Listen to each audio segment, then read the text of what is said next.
que es una alegría compartir, estar juntos en esta mañana. Se extrañaban. Espero que usted pueda decir algo parecido. Bueno, también nosotros. Pero precioso compartir con ustedes, estar adorando al Señor juntos. Anoche compartíamos la reunión de los jóvenes, así por una conexión, y cerrábamos ese tiempo con ese salmo que nos enseña, que nos dice cuán hermoso es, qué delicioso habitar los hermanos juntos en armonía. Estamos juntos acá, estamos juntos con nuestros hermanos que están desde sus hogares compartiendo la reunión. El Señor les bendiga. Y vamos a compartir en esta mañana un tiempo de reflexión, un tiempo de, como lo hacemos cada vez que venimos a su casa, de enseñanza tal vez. Y en esta mañana vamos a continuar la serie de sermones que inició nuestro pastor Pablo hace unas semanas atrás, tiempo de crisis. Usted lo puede encontrar esto en la plataforma de YouTube, donde están al menos las dos temáticas que él mostró: la iglesia en medio del tiempo, la iglesia en medio de este tiempo de crisis, cómo debe actuar. Y también nos habló de un tiempo de crisis en lo que respecta a la comunicación, referente a la oración. Y en esta ocasión nos vamos a detener o a hablar en algo que requiere de nuestras vidas como la iglesia que somos en un conjunto, pero también como la iglesia que cada uno es en su casa, en su hogar, en su barrio o donde usted se pueda mover. Y vamos a ver una crisis genuina, verdadera, mientras vamos a leer la palabra. Vamos a ver una crisis que el Señor Jesús, proféticamente lo podemos decir, lo anunció a sus discípulos, pero que hoy esa crisis continúa en medio de la iglesia. Y tiene que ver, y vamos a hablar justamente porque esta temática de crisis, de individualismo, que requiere el servicio a Dios y la ayuda al prójimo. En esta mañana o en esta ocasión vamos a ver el primer enunciado, que es el servicio. Luego, más adelante, probablemente hablemos de lo que es la ayuda al prójimo, el amor al prójimo. ¿Y por qué les digo que el Señor Jesús esto lo anunció ya hace tiempo? Porque Él se lo dijo a sus discípulos. Y vamos a ver qué importante que es el servicio de las personas, de los creyentes en la iglesia y fuera de la iglesia, y lo importante que es el servicio de la iglesia para sus hermanos, pero también para las personas que no conocen al Señor. El servicio es fundamental porque es donde la iglesia comienza a crecer, porque el servicio requiere de personas dedicadas a Dios en tiempos, personas capacitadas, personas que estén dispuestas a dar esos talentos que Dios les ha dado y esos dones, a dedicarlo al servicio de los demás. Y es importante para cada uno de nosotros que podamos comprender lo que requiere el servicio, cómo realizarlo y cómo tener el corazón correcto para poder hacerlo.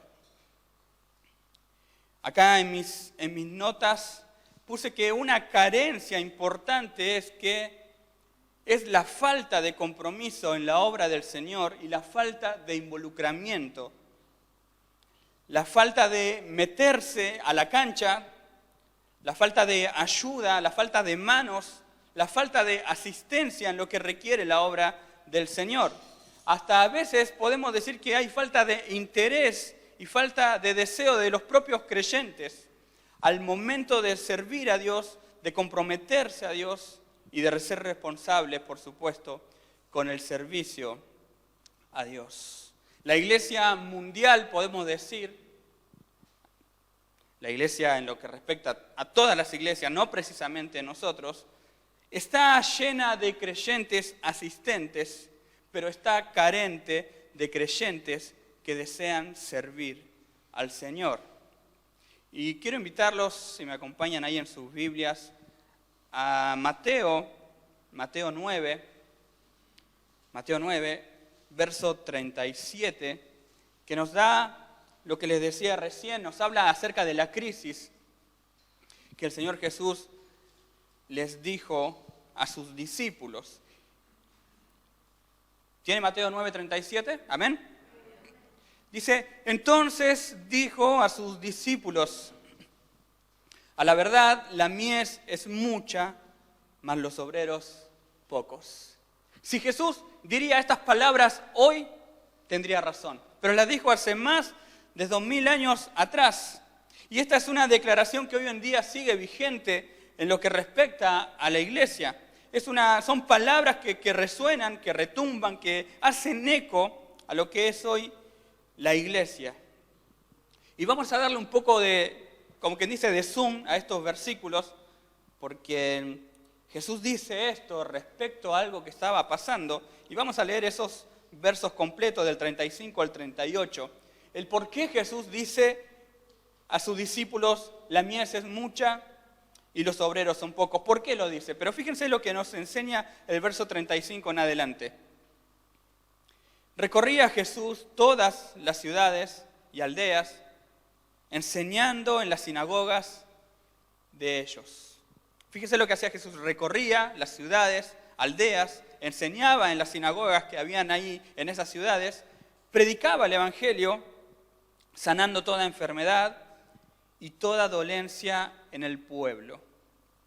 Y al ver las multitudes, tuvo compasión de ellas porque estaban desamparadas y dispersas como ovejas que no tienen pastor. Y acá está.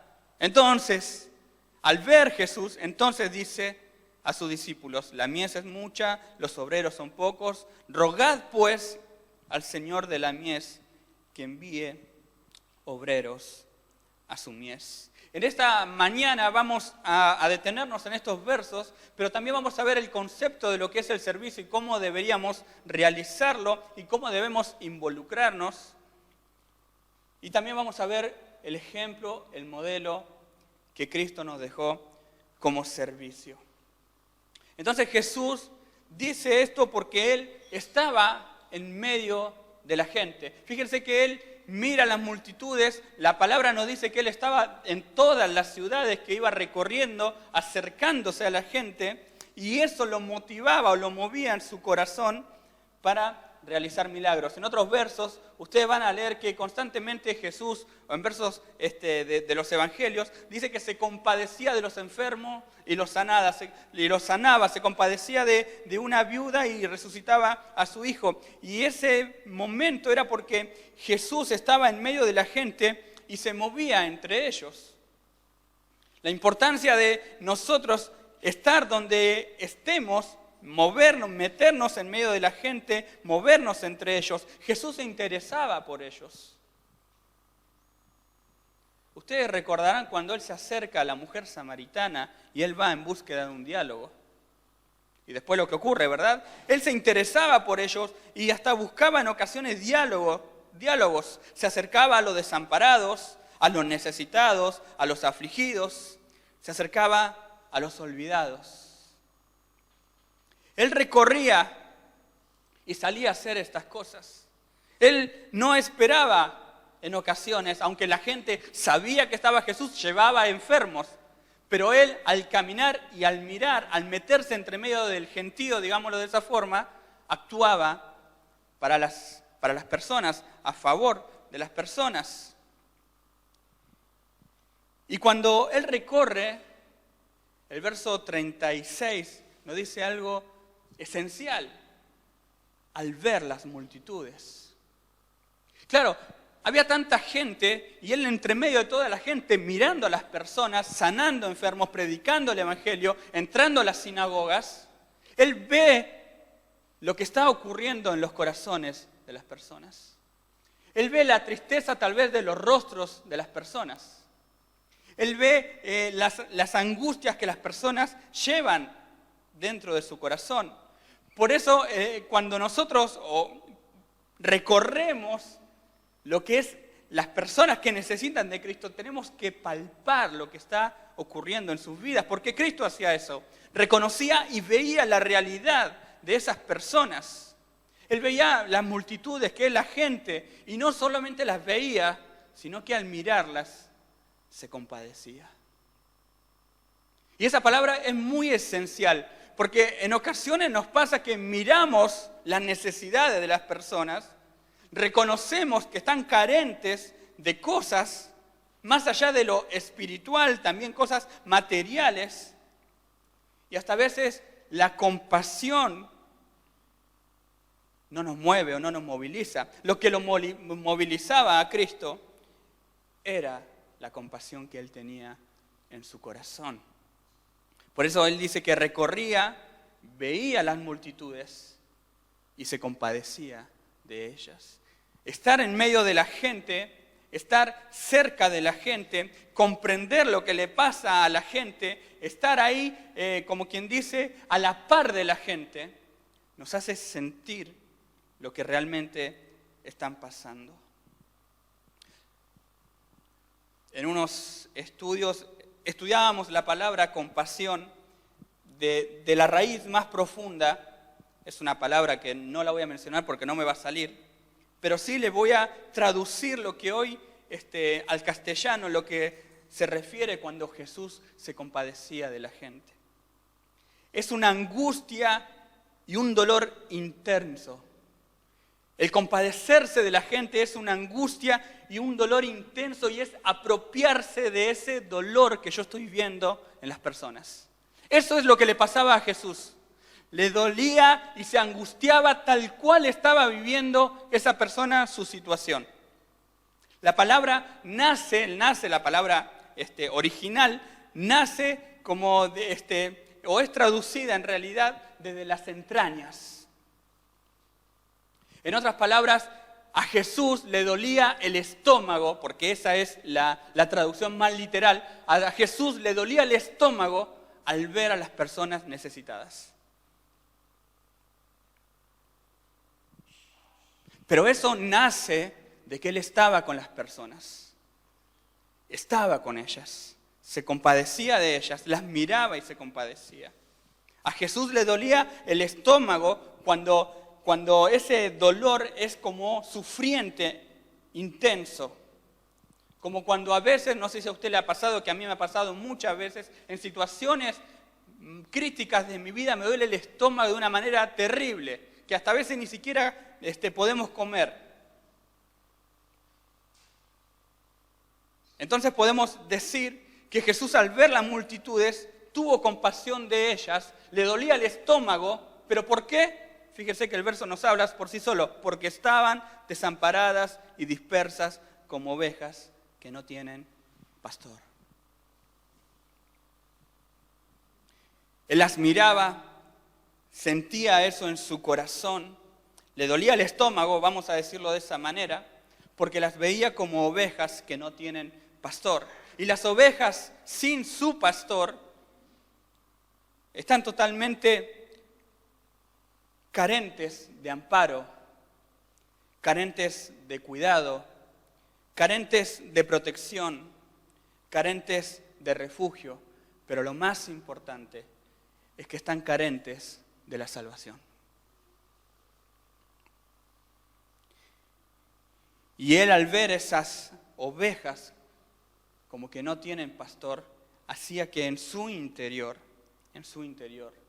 produzca algo que va más allá de un sentimiento que podemos llegar a sentir nosotros, sino que de una compasión genuina y verdadera que los llevaba a obrar a favor de ellos.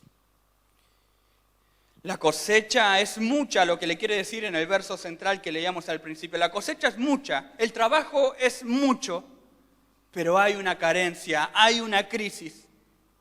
Es que hay pocos obreros, pocos trabajadores, pocos siervos que estén dispuestos a ir y cosechar.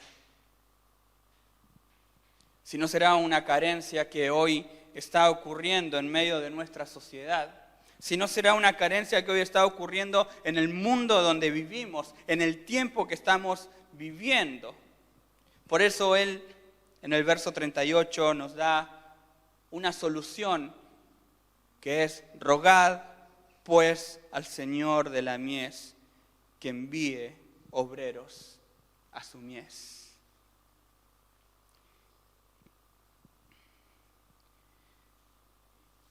Rogad pues, orar, pedir que Dios envíe obreros a su mies. Y quisiera hacerle una de las pocas preguntas que vamos a tener en este sermón. Si el Señor pide y dice que debemos orar, que debemos pedirle a Dios, que debemos rogarle a Dios que envíe obreros a su mies, porque va a haber una carencia de personas que deseen trabajar. Yo hago una pregunta para que me va a ayudar al segundo enunciado que yo tengo anotado acá, pero quisiera que usted reflexione junto conmigo. Si el Señor nos pide que oremos, que hay que hacerlo, ¿por qué no también levantar la mano y decirle: aquí estoy yo? Si yo estoy orando por una carencia, por algo que Dios está diciendo, hay que orar porque no hay personas, hay que orar porque no hay siervos, hay que orar porque no hay trabajadores que vayan a cosechar. Si yo estoy orando para que el Señor mande obreros a la mies, ¿por qué no en esa oración poder entender que si no hay, poder levantar la mano? Como lo hizo Isaías: heme aquí, Señor, acá estoy yo. Como lo hizo el apóstol Pablo cuando ni bien se convierte, dice: ¿qué quieres que haga?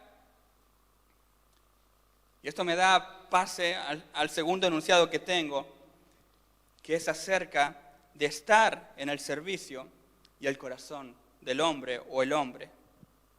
Por supuesto que cuando hablo de servicio, hermanos, estoy hablando de un servicio comprometido, de un servicio responsable, de un servicio de extender el reino de Dios y no extender nuestro propio reino. Un servicio comprometido, no un servicio esporádico, de vez en cuando yo puedo, sino de un servicio que entiende que lo que hay que realizar es para la gloria de Dios y para que Él se glorifique y para darlo a conocer a aquellos que lo necesitan. Servicio es, y permítame darle esta definición entre lo que he encontrado, algo bien reducido para que podamos entender todo: trabajar para Dios como un acto de agradecimiento por lo que Él ha hecho en nuestras vidas. ¿Le gusta la definición? ¿Le parece correcta? Trabajar para Dios como un acto de agradecimiento por lo que Él ha hecho de nuestras vidas dentro de la iglesia y fuera de la iglesia, con mis hermanos y con los que no son mis hermanos. Claro, a veces está que simplemente queremos trabajar con las personas que nos llevamos bien, con las personas más cercanas, o tal vez personas que de alguna u otra manera no hay esa conexión y que impide que uno pueda involucrarse o comprometerse en el servicio de Dios. Porque el servicio implica diferentes aptitudes personales de las personas, de los creyentes. ¿Qué es lo que implica el servicio? Bueno, el servicio implica voluntad. Una voluntad personal. El servicio implica interés. Yo no hago, o usted, no hay que hacer por hacer, sino que uno se tiene que interesar. El servicio implica, mis queridos hermanos, tiempo disponible para la obra de Dios. El servicio implica compromiso, el servicio implica sumisión hacia Dios y hacia las personas a las cuales estoy sirviendo. Porque el servicio siempre va a implicar personas, acompañantes, iglesia, personas que no conocen a Cristo, Villa Harding Green, Portal del Este, Pedro Luro, y podemos decir muchísimas otras cosas. Personas. Pero sin irme a lo que es la ayuda al prójimo, que más adelante lo vamos a ver seguramente, quisiera leerles un pensamiento que puse acá que muchas veces estuvo en mi mente y que lo recordaba al pensar, al estudiar todo esto, bueno, al preparar. Dice, todos desean de alguna u otra manera servir, pero no todos están dispuestos a dar ese paso para servir a otros.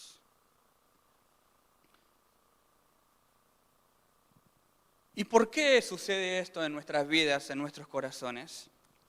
Porque el servicio, mis hermanos, nos saca de nuestra comodidad. El servicio cambia y altera nuestros planes. El servicio quita de nosotros nuestro tiempo, que es tan valioso. Hasta a veces el servicio quita de nosotros o nuestro propio dinero, nuestro propio trabajo, hasta en otros, hasta el sustento. Pero en realidad lo que manifiesta un servicio verdadero a Dios es que cuando servimos, el servicio, ese servicio que damos, primeramente trabaja con nuestro corazón, con nuestro orgullo, con nuestro egocentrismo, con nuestra autoestima. Trabaja con nuestro ciclo de vida, porque no todos van a querer ir a orar a las 6 de la mañana, tal vez en invierno. No todos van a querer realizar un cierto trabajo social con ciertas personas. Y eso habla mucho más de nuestro corazón de lo que en realidad hay que hacer. Hasta a veces el servicio modifica nuestra visión personal. Ustedes recordarán en Juan 4, cuando el Señor Jesús se encuentra con la mujer samaritana, después de lo que sucede, estoy hablando de versículos 15 en adelante, creo, vienen los discípulos y dicen, Señor, hay que comer, maestro, tenés que comer. Y el Señor dice, no es momento de comer. Y el Señor le dice, ustedes piensan que hay 4 meses para ir y cosechar, para la siega, es ahora el tiempo. Y a veces el servicio quita o desvela en realidad, saca la venda de nuestros ojos de pensar que hoy no es el tiempo. De pensar que el tiempo es mañana o faltan 4 meses, como decían ahí los discípulos. Por eso nuestra visión es una visión muy personal cuando el Señor Jesús dice, es ahora el momento. ¿Qué están esperando? Les dijo a sus discípulos. Y con esto quiero quitar o intentar sacar la idea, mis queridos hermanos, que las personas que solo tienen que servir, tienen que ser los líderes o los pastores, o los ancianos, o los obreros. No, son parte de los que sirven, pero hay que sacar esa idea de nuestras vidas. Bueno, le corresponde a otra persona. Tenemos que sacarlo de nuestras vidas porque eso es un punto de vista muy cómodo de decir esto le corresponde a ellos, o a aquel, o al pastor. Es un punto de vista muy cómodo. Es como que estaríamos mirando la película y sabiendo que hay una necesidad. Bueno, pero tiene que ir el otro. Le hago un mensajito. ¿Por qué es tan difícil? ¿O se nos hace tan difícil servir a Dios? Y voy a decir ciertos enunciados que provocaron cosas en mi corazón y me siento muy identificado con ellos. Porque servir, en otras palabras, es dar. Y no todos estamos dispuestos a dar. Porque servir también es rebajarse. Y no todos estamos dispuestos a rebajarnos. Porque servir también es ponerse a disposición del otro. Recibir instrucciones. Y no todos nos gusta recibir instrucciones ni ponernos a disposición de otros. Porque servir también es ensuciarse y embarrarse. Y no todos estamos dispuestos a ensuciarnos, a embarrarnos. Servir a Dios también, mis queridos hermanos. ¿O por qué es tan difícil? Porque tal vez servir a Dios nos hace dormir menos. Tal vez llegar más tarde a casa. Tal vez levantarme más temprano. Y hasta a veces perder la siesta. Servir a Dios también es perderse el partido predilecto de nuestras vidas. Es perderse tal vez tiempo o el día que me toca estar con la familia o con los amigos. Porque servir es dar. Servir es darnos por completo. Y hasta a veces es difícil servir porque no somos aplaudidos o no somos reconocidos.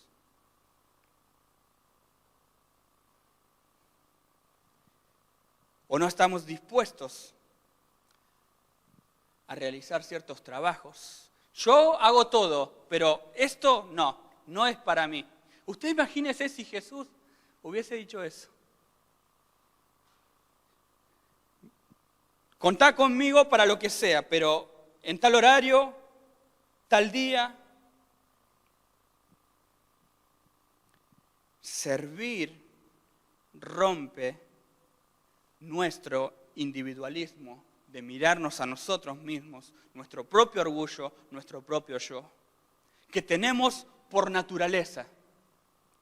Pero más en este mundo que hoy infla nuestros corazones constantemente y busca el reconocimiento, busca el aplauso, busca el podio, y estamos inmersos de este mundo caído y corrompido que nos impulsa a que nos aplaudan. Más allá de nuestra naturaleza, cuando no estamos enfocados con Dios, todas estas cosas se meten en nuestro corazón de alguna u otra manera. Y a veces el servicio de dar, de ensuciarse, de rebajarse, de perderse el partido, de no ser aplaudido, no lo realizamos o no nos comprometemos como debería ser. El servicio a Dios es un mandato para que la iglesia crezca como personas que están realizando la obra de Dios en medio de la iglesia y en la sociedad. El servicio activa nuestros dones y talentos. Hace un tiempo atrás el pastor nos hablaba de esto, de no apagar el fuego, de avivarlo.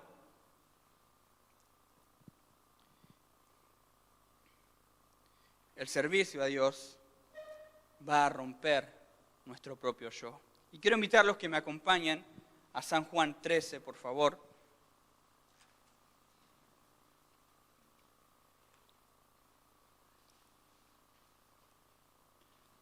Verso 4, verso 5.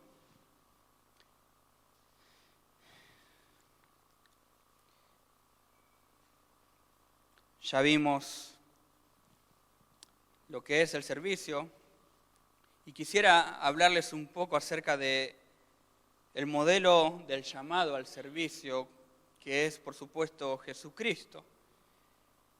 Juan 13, verso 4 dice, se levantó de la cena Jesús, se quitó su manto y tomando una toalla, se la ciñó, luego puso agua en un lebrillo, es como una palangana de cerámica, y comenzó a decirle a los discípulos que vengan a él y le laven los pies. ¿Dice eso su Biblia? Y comenzó a lavar los pies de los discípulos y a enjuagarlos con la toalla con que estaba ceñido. Cristo es nuestro modelo a seguir. Y estos versículos nos muestran el ejemplo de Jesús sirviendo a sus discípulos, lavándole los pies y realizando la obra que Él quería dejarles antes de su muerte. Pero quisiera añadir a lo que leímos, porque hay algo central en estos versos, que está en el verso 3. Porque el verso 3 es la continuación de lo que acabamos de leer. Y hay un pensamiento que Juan nos enseña acerca de Jesús. Aquellos que han estudiado o han visto el Evangelio de Juan, saben que Juan era la persona más cercana, que miraba el detalle más mínimo. Y Juan acá nos muestra algo precioso para poder entender un poco más el punto 2 que acabábamos de leer, que dice que, en el verso 3 dice, sabiendo Jesús que el Padre le había dado todas las cosas en las manos y que había salido de Dios y a Dios iba, se levantó. ¿Se dan cuenta que Jesús es consciente de algo, entiende algo y empieza a lavar los pies de sus discípulos? Y eso es muy importante porque el verso nos enseña algo. Dice que Jesús estaba consciente, en otras palabras lo estoy diciendo, porque él sabía, Jesús, que el Padre le había dado todas las cosas.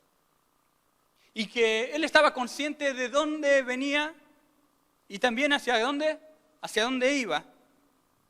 Jesús sabe en ese momento quién era él, el Hijo de Dios. Jesús sabe en ese momento quién es él. Él es consciente de dónde viene, él es consciente de su posición, él es consciente de su divinidad porque él es Dios. Y eso resalta mucho más la acción que hace Jesús. En realidad, en otras palabras, lo que quiero decir, Dios mismo, sabiendo todo lo que tiene en su trono, todo lo que el Padre le había dado a Jesús, que es toda la gloria, toda la autoridad, toda la soberanía, sabiendo eso Jesús va a buscar esa palangana y va a servirle a sus discípulos. Él sabía que tenía todo, sin embargo se despoja de todo para servirle a sus discípulos. Él sabía que era el dueño de todo, el dueño de todo en lo más alto. Sin embargo, él llega hasta lo más bajo. Él sabía de su posición como hijo de Dios, que es el Señor de todo, y aún así se despoja, se desprende de todo ese bien para dar el bien a otros. Jesús se dispone a servir sabiendo que Él es el Señor, pero aún así el Señor de toda la gloria, con toda la autoridad, que Dios le dio todas las cosas, que su trono está en los cielos, se despoja y se humilló para servir a otros. Se rebajó de tal manera que ese trabajo, ustedes saben, y muchas veces se ha explicado, al menos desde el momento que se comparte la palabra, que en ese tiempo era una costumbre de hospitalidad, de que vengan las personas, el anfitrión, le lavan los pies, pero no le lavaba los pies el anfitrión y la esposa del anfitrión, ni siquiera los hijos. ¿Saben quién era el encargado de lavar los pies? El esclavo de la casa. Jesús toma esa posición. Se dispone a servir, aún sabiendo que Él es el Señor de todo. Por eso es tan importante ese verso. Sabiendo de dónde viene, sabiendo hacia dónde va, Él se humilla y sirve a sus discípulos. Se rebajó de tal manera que hizo el mismo trabajo que hacían los esclavos o los siervos, los despechados, los que no daban ni un centavo por ellos, los que no valían para la gente. Jesús hizo eso. Y me sorprende saber que Jesús, si leemos el pasaje, hizo todo. Absolutamente todo hizo. Se levantó de la cena, se quitó su manto, tomó una toalla, se la ciñó, puso agua y comenzó a lavar los pies de sus discípulos. Hizo todo, inclusive hasta después de la cena, que nosotros quedamos, no queremos hacer nada. Ni siquiera mandó a sus discípulos, tráeme algo vos, tráeme la toalla, agarrame el manto. Nada. Él se humilló hasta lo más profundo para dejarnos a nosotros el modelo a seguir de servicio. Él hizo todo, no es que arrancó con algunos y le dijo, bueno, Pedro, seguí vos, yo ya arranqué, me fui. No, Él hizo absolutamente todo, como lo que ha hecho en una ilustración preciosa. Él lavó todos nuestros pecados para darnos hoy vida y vida en abundancia, mis queridos hermanos. Y este ejemplo que Cristo nos deja es para que nosotros lo tomemos como modelo, no para que andemos lavando los pies. Entendamos la ilustración y el tiempo que estamos hablando, pero sí el modelo para hacerlo con un corazón humilde, rebajándonos de lo que somos, bajando el peldaño que muchas veces creemos que estamos. Él hizo todo, lo lavó, y no solamente lo lavó, lo enjugó también, lo enjuagó, lo secó con la toalla. También le lavó los pies a Judas. ¿Se da cuenta? Pero este hermano no. También. Y quiero cerrar con dos cosas.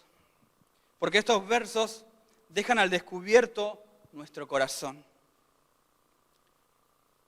El acto de humildad de Jesús expone nuestro orgullo, expone nuestro egocentrismo. Por eso en el punto número 2 les decía que el servicio trabaja mucho más con nuestro corazón que lo que realmente hay que hacer. Más allá de la disposición y del compromiso y de la responsabilidad que es necesaria. Pero este verso, al verlo a Jesús, expone mi corazón y mi egocentrismo, mi autoestima, el mirarme a mí. Si hoy pudiésemos ilustrar de alguna u otra manera, o pudiésemos preguntar, ¿acaso los discípulos no se habrán dado cuenta que el que estaba tomando el lugar de esclavo era Cristo? Y yo les voy a confesar algo. Es muy probable que si yo estaba ahí sentado, cuando Jesús se acerca, ya me voy sacando las medias para que me lave los pies. Es muy probable que si hoy en la actualidad estaría ocurriendo eso, Denis se sacaría una selfie acá con Jesús lavándome los pies y lo publicaría. Porque esto expone en realidad lo que hay en nuestro corazón. El fijarnos en nosotros y no ver la fuente de todas las cosas que es Cristo. Expone nuestro orgullo de que queremos hacer algo en ocasiones, pero queremos que nos vean tal vez, que alguien diga algo, que me mencionen. No sé, que me pongan en la página hoy del canal. ¿Acaso los discípulos no se dieron cuenta que ellos estaban en la posición incorrecta, que ellos debían hacer eso?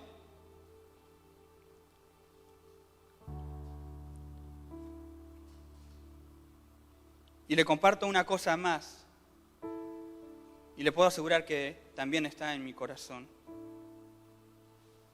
Si hoy estuviera Jesús lavando los pies, tal vez si Él lo estuviese haciendo conmigo, y esto está en el corazón, y lo comparto por si usted se siente identificado, es posible que lamentablemente, si Jesús lavase mis pies, yo por dentro esté pensando, me lo merezco. Es muy posible. Y ese no es el corazón correcto.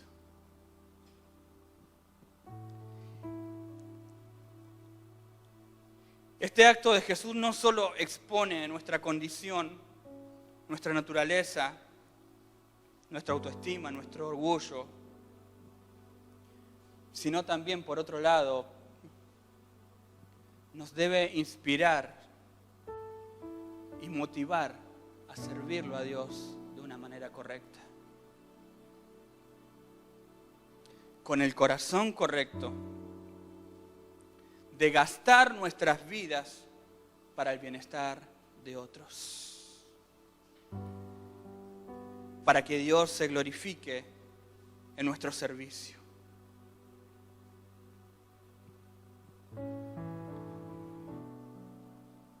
Expone nuestro corazón, pero también expone y me inspira a que lo tengo que hacer de una manera correcta, a que mi corazón debe estar alineado al mismo de Cristo para poder realizar el servicio. Y me motiva a servir a Dios con ese corazón. Ese llamado universal que el Señor Jesús hace me resonaba tanto, mis queridos hermanos, al pensar en estos versos, cuando Él habla y dice: vengan a mí, los agobiados, los cansados, los atribulados, vengan a mí, que yo les daré descanso.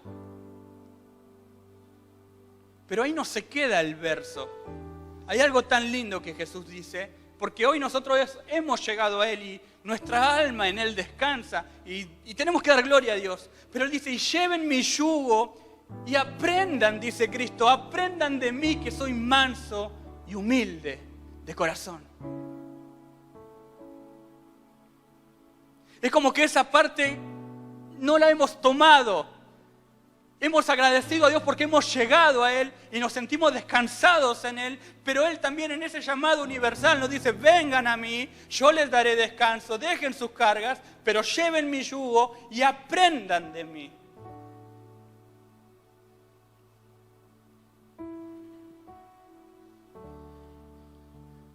Hermanos, que el Señor nos ayude. Que el Señor nos ayude, mis queridos hermanos.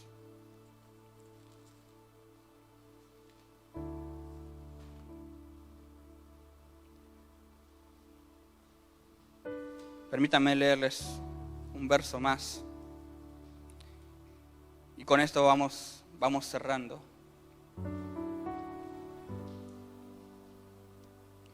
Son varios versículos. Si usted toma nota, está en Filipenses 2 en adelante. Justo estos versos nos compartía nuestro pastor en esta semana que tuvimos una reunión de obreros.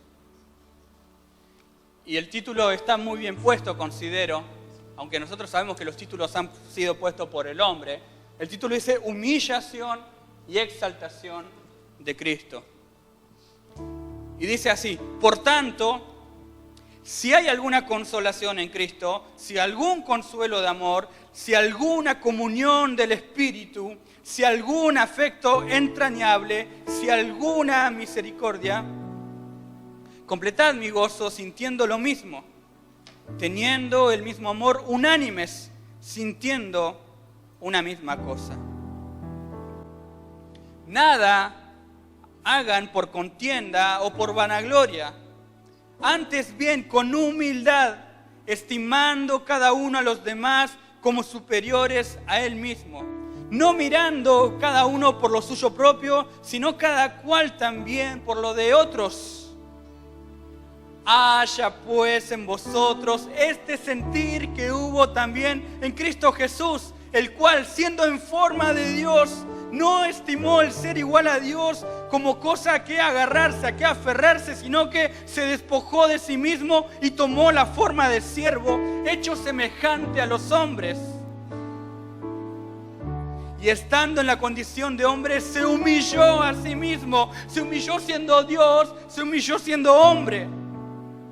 Y se hizo obediente hasta la muerte y muerte de cruz, por lo cual Dios también lo exaltó hasta lo sumo y le dio un nombre que es sobre todo nombre, para que en el nombre de Jesús se doble toda rodilla de los que están en los cielos, en la tierra y debajo de la tierra, y que toda lengua confiese que Jesús es el Señor, para la gloria de Dios Padre.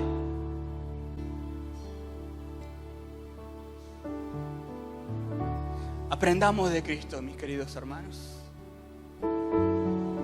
Y si oramos porque hay pocos obreros, levante su mano. Heme aquí, Señor. Si estoy orando por una necesidad y sé que faltan personas, quiero disponer mi tiempo, mi servicio, tal vez mi dinero en ocasiones, lo que el Señor le vaya a pedir, pero que el Señor nos ayude a hacerlo con un corazón correcto. Yo le invito ahí a usted a cerrar sus ojos un momento, que podamos reflexionar juntos. Considero que le he abierto demasiado mi corazón, pero la intención es que usted se sienta también identificado, identificada, y que en este tiempo el Señor trate nuestro corazón.